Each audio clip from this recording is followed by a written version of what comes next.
Welcome to Hume, Missouri. It's a little bit of a cool and frosty morning here in Hume. This is an interesting town. has a long and very interesting history. I am in the town square, and so we're going to take a walk around the town square and tell you a little bit about it, and then show you the rest of the town of Hume. Hume is located in Bates County, which is in the far western part of Missouri, along the Kansas border, and it is in the very southwest corner of Bates County. Hume was established around 1880, but there was actually a lot of history here in this area before that.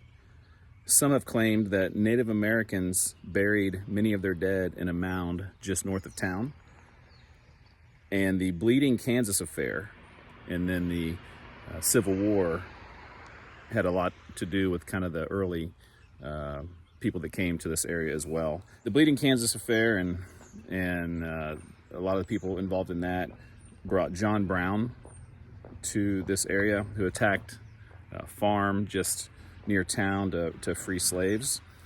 Border war fighting began very soon after that, and then the Civil War happened. And with Missouri being a slave state and Kansas being a free state, and this being right on the border of the two, this obviously became a place where a lot of violence happened. There was the Battle of Mine Creek and then the Battle of Dry Wood Creek that were significant, that both happened within 30 or 40 miles of this area. Then in 1880, a group of people wanted to start the town of Howard, and they started to plat out the town, and once they were ready to start the town, they were notified that there was already a town in Missouri named Howard Mills, and so to avoid confusion, they decided to change the name to Hume. There's a couple different stories of how it got that name. One of them was there was a Hume bottle of whiskey that fell off a passing train, and that's how it got its town name.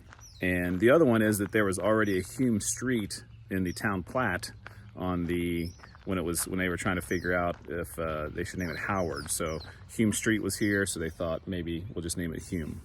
There are many catalpa trees in Hume, and the reason there were so many planted was because the nurseryman who had gotten in trouble for public intoxication, as his punishment, they decided to have him plant a bunch of trees in the town. 2 railroads have run through Hume, and now only one remains, but it did help in its early years of growth. The Hume Stock Show began in 1905, and that was so well received that eventually that grew into a yearly Hume Fair that still exists today. When the town was started, originally it's said to have about 1,000 people in the town, and then when the coal mining happened in the 1930s and 1950s, the town had a solid population, and then after 1950, the population started to decline down into the 200s, which you see today.